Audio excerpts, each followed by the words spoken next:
Hello, everyone. Are you excited about the end of this story? We're on our last chapter of Junie B, first grader, boss of lunch. Her helper experience last Friday didn't turn out as well as she thought it would. And I wonder if things are going to work out. Well, if I know Junie B. Jones, things usually work out for the best for her. So let's continue with our last chapter and find out if things get better for Junie B. It's called Baloney. And she's writing in her journal that next Monday after that helper incident. Dear first grade journal, room 1 is still mad at me about Friday. After we went back to the room, Mrs. Gutzman brought bologna sandwiches for all the children who didn't eat. They were not a hit. I sat at my desk and I ate out of my new lunchbox. I had a tasty peanut butter and jelly sandwich. Because brought lunch is better than bought lunch. And that is not even my fault. Some of the children watched me eat. They made growly faces at me. Today, Herbert is my only friend. Also, Lenny and Jose are being reasonable.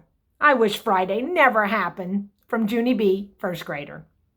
I peeked my eyes at the clock. It was 2:15. Only one more hour before I could go home. I tried to make the clock go faster with my eyes. It didn't actually work that good. Just then, there was a knock on our door. Mr. Scary answered it. "Why, hello," he said. "Why, hello yourself," said a friendly voice. And guess what? It was Mrs. Gutzman. She walked in the room with 2 boxes in her arms. My heart pounded and pounded to see that woman, because what if she came to scold me? I slumped way down in my seat so she couldn't see me. Mrs. Gutzman set the boxes on Mr. Scary's desk. Then she looked all around the room. I slumped in my seat even farther. Only too bad for me, because Blabbermouth May pointed at me. "Mrs. Gutzman, she hollered. "Junie Jones is trying to hide from you. She is sliding down in her chair so you can't see her, but I'm keeping track of her movements." After that, I slid all the way to the floor under my desk. I curled up into a ball and hid my head. Pretty soon, I heard feet walking to my desk. I'm getting used to that sound. The feet stopped next to my chair. I opened one eye and peeked out. I saw the bottom of Mrs. Gutzman's white apron. "Junie B," said her voice, "why are you sitting on the floor?" I didn't move any muscles. 'Cause maybe she would still go away, probably. "Junie B," said Mrs. Gutzman again, "I brought something for your class. Don't you want to see what it is?"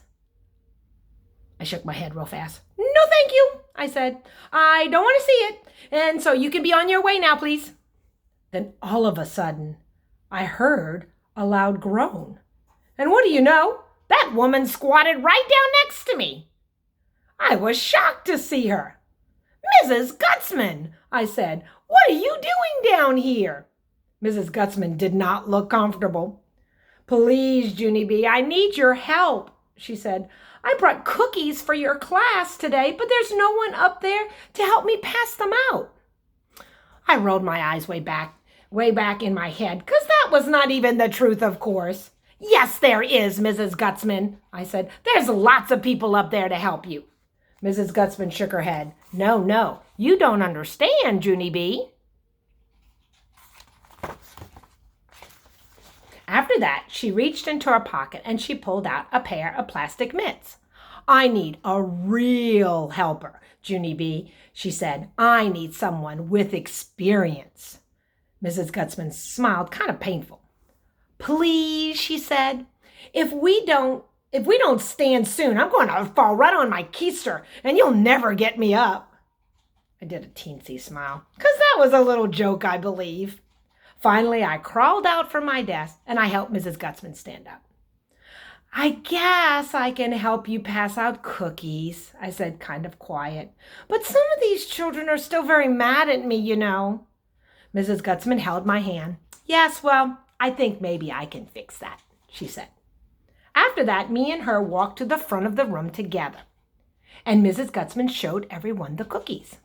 "Sugar cookies!" shouted the children. "Thank you, Mrs. Gutzman, thank you!" Mrs. Gutzman put her hand on my shoulder. "Don't thank me, class," she said. "Junie B. Jones is the one who reminded me to pay you a visit this year. She's the one you need to thank." For a second, no one said anything. Then all of a sudden, Herb hollered out, "Thank you, Junie B. Jones!" And then all the other children hollered, "Thank you!" too.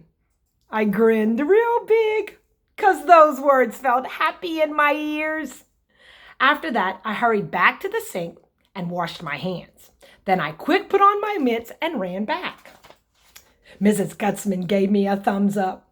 "Ready to go, helper?" she said. "Ready to go," I said back.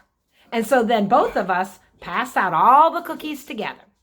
And I did a perfect job. And so here's what I'm thinking. I am thinking that maybe someday I won't be the boss of lunch after all.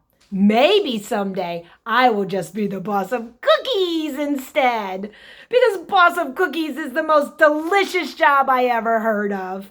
Plus also, I will get to make all the cookie rules. And I have already thought of rule number 1. I wrote it in my journal so I won't forget it. Rule number 1. Number 1. The boss of cookies gets to have 3. 4. 5 sugar cookies all to herself. P.S. Only never eat them in front of the class, because that would be rude probably. P.S.S. again. Plus sometimes she can even have 6. Ha! The end. Well, as always, it ends up being a great day for Junie B. Things all worked out for her. It was a happy ending. I hope you enjoy Junie B, first grader boss of lunch. And tune in soon because we're going to start the next Junie B story. And in first grade, you know, we get those wiggly teeth that seem to fall out. And then we're toothless. I think it has something to do with those toothless mouths we see all the time. Well, tune in next time. It was great to see you. Bye. See you later.